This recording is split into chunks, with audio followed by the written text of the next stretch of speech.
আসসালামু আলাইকুম ফ্রেন্ড, আজ আমি বানাবো ফ্রেঞ্চ ফ্রাই। আমি 4 পিস আলু নিয়েছি। আলুকে ভালো করে ছিলে আমি পিস পিস করে ফ্রেঞ্চ ফ্রাইয়ের শেপে কেটে নিলাম।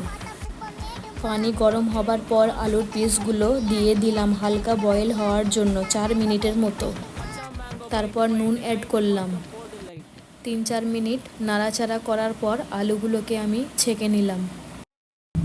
তারপর ঠান্ডা পানিতে আলুগুলোকে ভালো করে ধুয়ে নিলাম। আলুগুলোকে ভালো করে শুকিয়ে নিলাম। তারপর কর্নফ্লোর অ্যাড করলাম। তারপর ভালো করে মিক্স করে গরম তেলে আমি এই আলুগুলোকে ফ্রাই করে নেব। ভালো করে ফ্রাই করতে হবে। তারপর এতে চাট মশলা দিয়ে আমি ভালো করে মাখিয়ে নেব। এখন ক্রিস্পি ফ্রেঞ্চ ফ্রাই রেডি।